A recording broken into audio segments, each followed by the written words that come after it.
नमस्कार दर्शकों, देवम चैनल में आप सभी का फिर एक बार स्वागत है।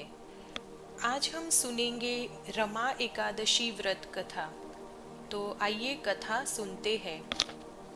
धर्मराज युधिष्ठिर कहने लगे कि हे भगवान, कार्तिक कृष्ण एकादशी का क्या नाम है, इसकी विधि क्या है, इसके करने से क्या फल मिलता है, आप विस्तार पूर्वक बताइए। भगवान श्री कृष्ण बोले कि कार्तिक कृष्ण पक्ष की एकादशी का नाम रमा है। यह बड़े बड़े पापों का नाश करने वाली है। इसका महात्म्य मैं तुमसे कहता हूँ, ध्यान पूर्वक सुनो। हे राजन, प्राचीन काल में मुचुकुंद नाम का एक राजा था। उसकी इंद्र के साथ मित्रता थी और साथ ही यम, कुबेर, वरुण और विभीषण भी उसके मित्र थे। यह राजा बड़ा धर्मात्मा, विष्णु भक्त और न्याय के साथ राज करता था। उस राजा की एक कन्या थी जिसका नाम चंद्रभागा था। उस कन्या का विवाह चंद्रसेन के पुत्र शोभन के साथ हुआ था। एक समय वह शोभन ससुराल आया। उन्हीं दिनों जल्द ही पुण्यदायिनी एकादशी भी आने वाली थी। जब व्रत का दिन समीप आ गया तो चंद्रभागा के मन में अत्यंत सोच उत्पन्न हुआ कि मेरे पति अत्यंत दुर्बल है और मेरे पिता की आज्ञा अति कठोर है। दशमी को राजा ने ढोल बजवाकर सारे राज्य में यह घोषणा करवा दी कि एकादशी को भोजन नहीं करना चाहिए। ढोल की घोषणा सुनते ही शोभन को अत्यंत चिंता हुई और अपनी पत्नी से कहा कि हे प्रिय, अब क्या करना चाहिए? मैं किसी प्रकार भूख सहन नहीं कर सकूंगा। ऐसा उपाय बताओ कि जिससे मेरे प्राण बच सके, अन्यथा मेरे प्राण अवश्य चले जाएंगे। चंद्रभागा कहने लगी कि हे स्वामी, मेरे पिता के राज में एकादशी के दिन कोई भी भोजन नहीं कर सकता। हाथी, घोड़ा, ऊंट, बिल्ली, गऊ आदि भी तृण, अन्न, जल आदि ग्रहण नहीं कर सकते। फिर मनुष्य का तो कहना ही क्या है। यदि आप भोजन करना चाहते हैं तो किसी दूसरे स्थान पर चले जाइए, क्योंकि यदि आप यही रहना चाहते हैं तो आपको अवश्य व्रत करना पड़ेगा। ऐसा सुनकर शोभन कहने लगा कि हे प्रिय, मैं अवश्य व्रत करूंगा। जो भाग्य में होगा वह देखा जाएगा। इस प्रकार से विचार कर शोभन ने व्रत रख लिया और वह भूख व प्यास से अत्यंत पीड़ित होने लगा। जब सूर्य नारायण अस्त हो गए और रात्रि को जागरण का समय आया, जो वैष्णवों को अत्यंत हर्ष देने वाला था, परंतु शोभन के लिए अत्यंत दुखदायी हुआ। प्रातः काल होते शोभन के प्राण निकल गए। तब राजा ने सुगंधित काष्ठ से उसका दाह संस्कार करवाया, परंतु चंद्रभागा ने अपने पिता की आज्ञा से अपने शरीर को दग्ध नहीं किया और शोभन की अंतिम क्रिया के बाद अपने पिता के घर में ही रहने लगी। रमा एकादशी के प्रभाव से शोभन को मंदराचल पर्वत पर धन धान्य से युक्त तथा शत्रुओं से रहित एक सुंदर देवपुर प्राप्त हुआ।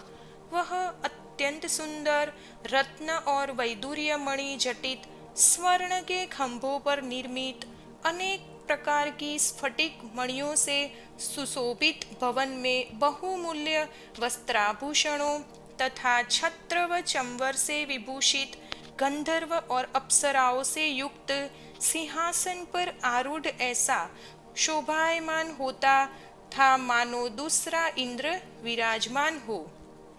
एक समय मुचुकुंद नगर में रहने वाले एक सोम शर्मा नामक ब्राह्मण तीर्थ यात्रा करता हुआ घूमता घूमता उधर जा निकला। और उसने शोभन को पहचान लिया कि यह तो राजा का जमाई शोभन है। उसके निकट गया। शोभन भी उसे पहचान कर अपने आसन से उठकर उसके पास आया और प्रणाम करके कुशल प्रश्न किया। ब्राह्मण ने कहा कि राजा मुचुकुंद और आपकी पत्नी कुशल से है, नगर में भी सब कुशल है, परंतु हे राजन, हमें आश्चर्य हो रहा है। आप अपना वृत्तांत कहिए कि ऐसा सुंदर नगर जो न कभी देखा न सुना आपको कैसे प्राप्त हुआ। तब शोभन बोला कि कार्तिक कृष्ण की रमा एकादशी का व्रत करने से मुझे यह नगर प्राप्त हुआ, परंतु यह अस्थिर है। यह स्थिर हो जाए ऐसा उपाय कीजिए। ब्राह्मण कहने लगा कि हे राजन, यह स्थिर क्यों नहीं है और कैसे स्थिर हो सकता है, आप बताइए, फिर मैं अवश्य वह उपाय करूँगा। मेरी इस बात को आप मिथ्या न समझिए।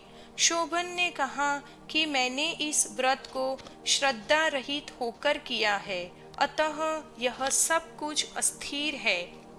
यदि आप मुचुकुंद की कन्या चंद्रभागा को यह सब वृतांत कहे तो यह स्थिर हो सकता है। ऐसा सुनकर उस श्रेष्ठ ब्राह्मण ने अपने नगर लौटकर चंद्रभागा से सब वृतांत कह सुनाया। ब्राह्मण के वचन सुनकर चंद्रभागा बड़ी प्रसन्नता से ब्राह्मण से कहने लगी कि हे ब्राह्मण, ये सब बातें आपने प्रत्यक्ष देखी है या फिर स्वप्न की बातें कर रहे हैं। ब्राह्मण कहने लगा कि हे पुत्री, मैंने महावन में तुम्हारे पति को प्रत्यक्ष देखा है, साथ ही किसी से विजय न हो ऐसा देवताओं के नगर के समान उनका नगर भी देखा है। उन्होंने यह भी कहा कि यह स्थिर नहीं है, किसी प्रकार वह स्थिर रह सके ऐसा उपाय करना चाहिए।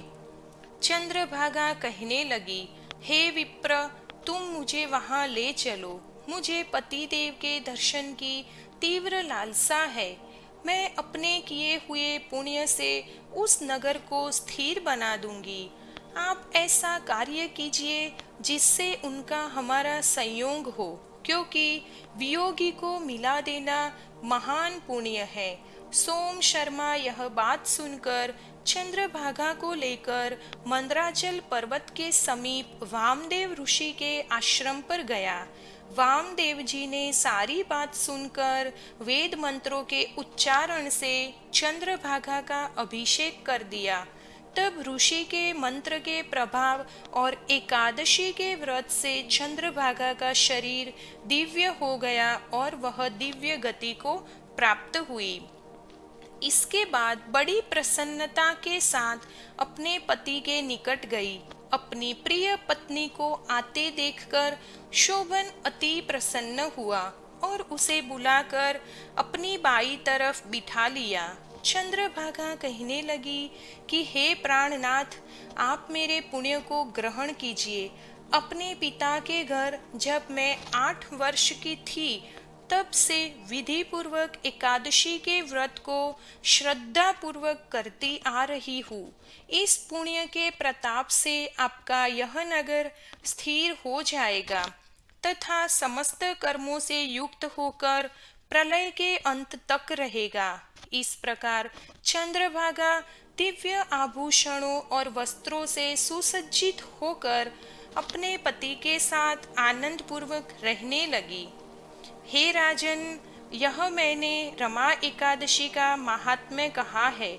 जो मनुष्य इस व्रत को करते हैं उनके समस्त पाप नष्ट हो जाते हैं।